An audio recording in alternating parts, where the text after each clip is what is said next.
आज का हमारा टॉपिक है व्यंजन।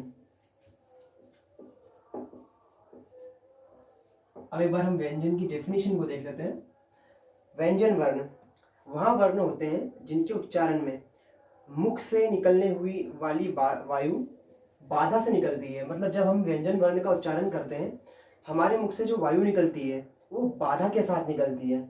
हमने जब स्वर पढ़े थे उसमें देखा था कि जो हमारे मुख से वायु निकल रही है वो बिना किसी बाधा के निकल रही है। तो हमें डेफिनेशन हमेशा याद रखनी है कि वह व्यंजन वर्ण या वह वर्ण जिनके उच्चारण में मुख से निकलने वाली वायु किसी बाधा के साथ निकल रही हो या उस वायु के साथ कोई बाधा उत्पन्न हो रही हो, तो उसे हम क्या कहते हैं? व्यंजन वर्ण कहते हैं। ठीक है।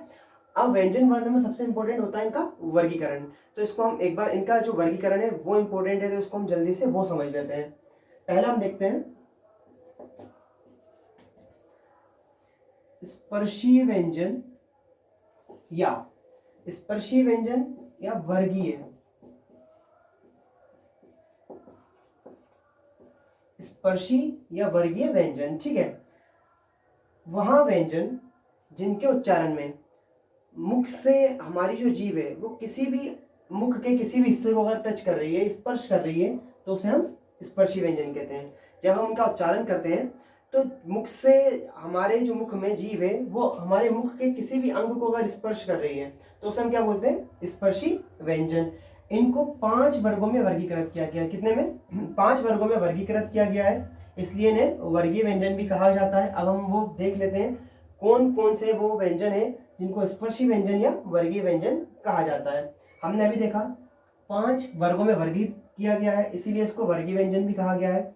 जब हम इसका उच्चारण करते हैं, जब इन वर्णों का हम उच्चारण करते हैं तो यह मुख के किसी भी हिस्से को टच करती है। कौन? हमारी जीभ। अब हम देखते हैं कौन कौन से हैं। 5 वर्गों में हमने इसको डिवाइड किया है। का वर्ग, चा वर्ग, टा वर्ग, पा वर्ग, का चा टा ता वर्ग या बीच में ता वर्ग।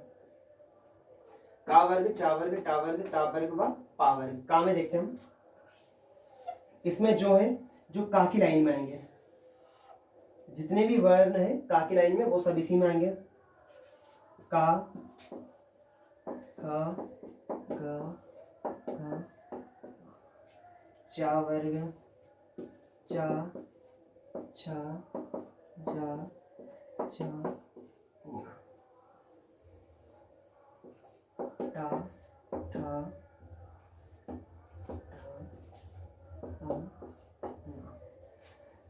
तो देखते हैं हम आगे।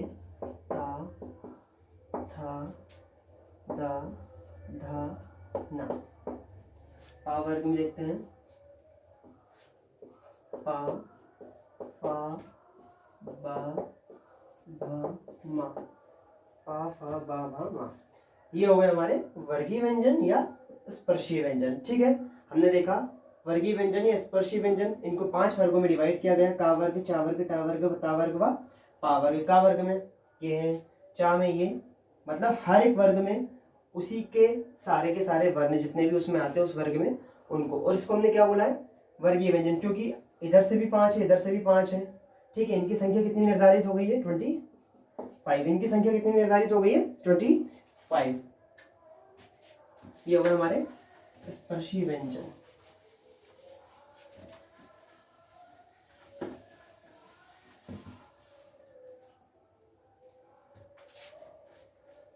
अब हम देखेंगे अंतस्थ व्यंजन।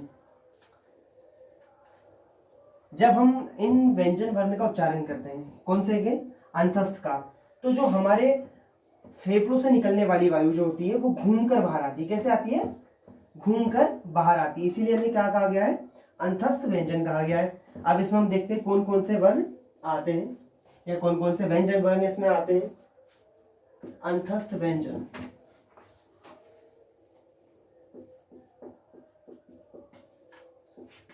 अंतस्थ व्यंजन। अभी हमने देखा इसकी डेफिनेशन को कि वह वर्ण जिनके उच्चारण में जब वायु निकलती है तो फेफड़ों से निकलने वाली वायु घूमकर बाहर आती है। कैसे आती है? घूमकर बाहर आती है, तो उन्हें हमने क्या कहा गया? अंतस्थ व्यंजन कहा है। इसमें कौन कौन से आते हैं? या, रा, ला, वाह। कौन कौन से? या, रा, ला, वाह। इसको कभी भी याद ऐसे भी कर सकते हैं आप। इसमें आया अंत, आप इन दो वर्ड को जोड़िए, यार, लव, अंत। ठीक है, ज्यादा इसको एक्सप्लेन नहीं करता हूं।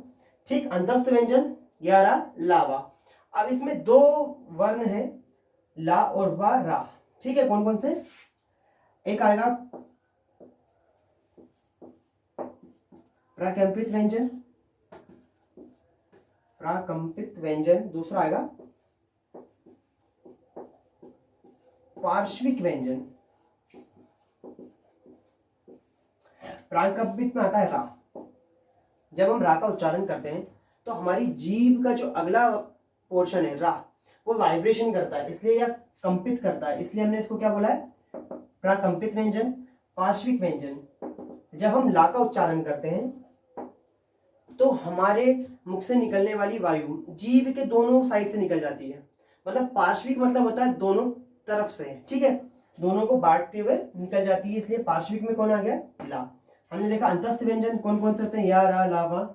इसमें आता है पहला प्राकंपित व्यंजन। प्राकंपित व्यंजन में रा आता है क्योंकि जब हम इसका उच्चारण करते हैं तो अग्रभाग जो रहता है हमारी जीभ का, वो क्या करता है? इससे वाइब्रेशन करने लगता है, इसलिए इसको हमने प्राकंपित कहा या कंपन करने लगता है। पार्श्विक व्यंजन, जब मुख से निकलने वाली वायु जीभ के दोनों तरफ से निकल जाए तो उसको क्या कहा गया?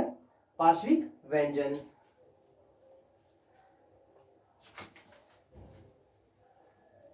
अब हम देखेंगे ऊष्मीय व्यंजन। ऊष्मीय व्यंजन वहां व्यंजन जिनका उच्चारण करने में ऊष्मा ज्यादा लगती हो या ऊष्मा निकलती हो। मैं आपको समझाऊंगा वो कैसे होता है।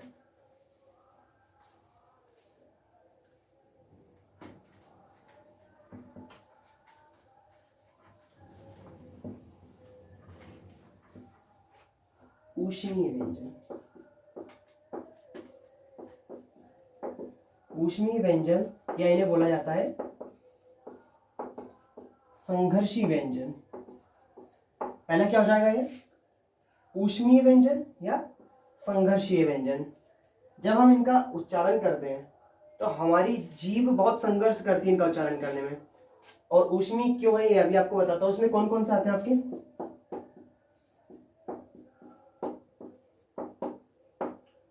सा, शा, सा, हा। अच्छा, आप मुझे बताइए इन तीनों का उच्चारण आप अलग अलग कर सकते हैं क्या?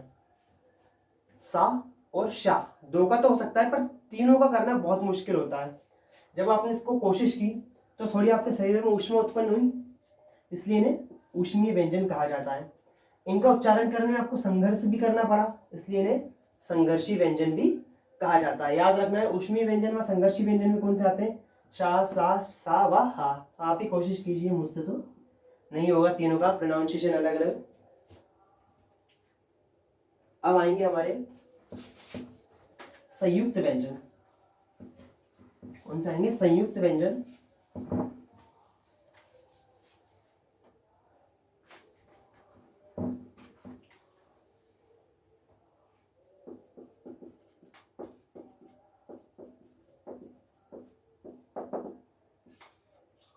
संयुक्त व्यंजन में कौन से आते हैं? छ, त्र, ज्ञ,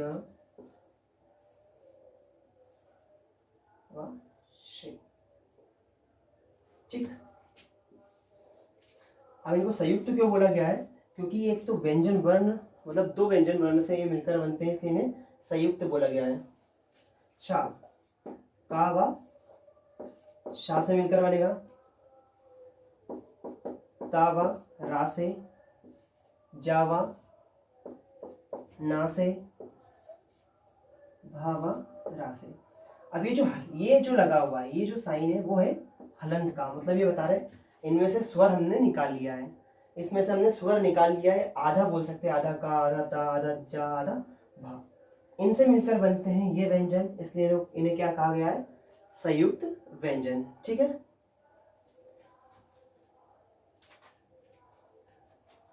ये हो गए हमारे संयुक्त व्यंजन। अब हम देखेंगे उश्रिक्त व्यंजन। हम कौन से देखेंगे?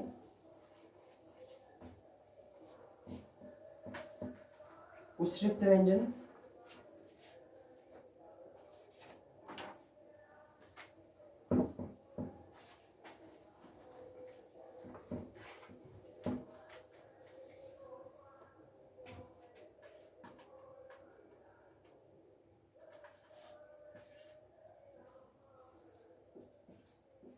उष्रिक्त व्यंजन वहाँ व्यंजन वर्ण जिनके उच्चारण में, मतलब आप जब इनका उच्चारण करेंगे तो आपको लगेगा कि यार हमने कुछ फेंका है, मतलब जीभ को अब धकेला है या फिर फेंका है एकदम, जब हम इनको फेंकते हैं। इनमें कौन से आते हैं? रा व डा। रा, इसमें आप अब इनका उच्चारण करके देखिए, आपको लगेगा कि आप कुछ फेंक रहे हैं, उछाल रहे हैं, इसलिए उनको क्या कहा जाता है? उष्रिक्त व्यंजन।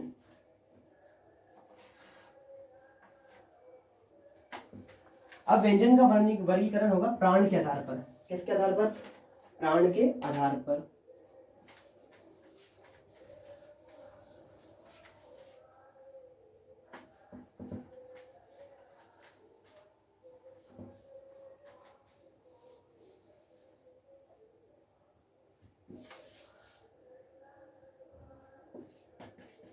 प्राण के आधार पर व्यंजन का वर्गीकरण।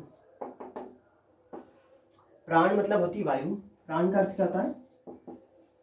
वायु। मतलब जब हम इनका उच्चारण करते हैं तो जो वायु की मात्रा होती है, प्राण वायु की जो मात्रा होती है, उसके आधार पर इनका वर्गीकरण किया गया है। अब हम पहले तो एक श्रेणी बना लेते हैं हमारी।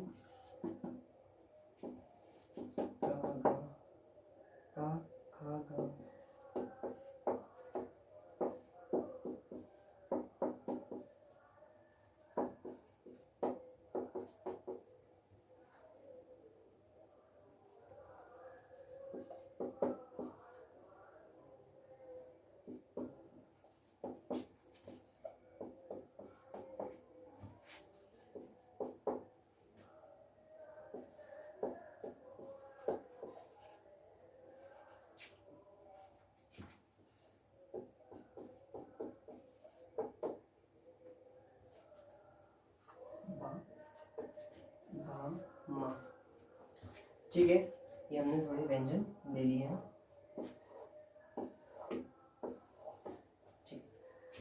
प्राण के आधार पर दो भागों में बांटा गया है। पहला है अल्प प्राण। पहला कौन सा रखेंगे हम? अल्प प्राण। कौन सा देख रहे हैं? अल्प प्राण। वहाँ व्यंजन वर्ण जिनके उच्चारण में वायु की मात्रा, जो मुख से निकलने वाली वायु है, उसकी मात्रा कम से कम हो। उसकी मात्रा कैसी हो? कम से कम हो। उसको क्या बोला जाता है? अल्प प्राण। वो व्यंजन वर्ण कौन से होंगे? अल्प प्राण। इसमें हम देखते हैं कौन कौन से रखा गया है। तो जो हमारा वर्गीय व्यंजन है उसके पहला, दूसरा व तीसरा वर्ग। कौन कौन सा? पहला वर्ग, दूसरा वर्ग व तीसरा वर्ग, मतलब का, गा व रा। ठीक है। अल्प प्राण में ये का, चा, टा, ता, पा, गा, जा, णा, दा, बा। ठीक है ना। ये क्या किसमें क्या आ गए? पहला, तीसरा व पांचवा वर्ग किसमें आया है? अल्प प्राण व्यंजन में। ठीक है। साथ ही कौन कौन से आ जाएंगे हमारे?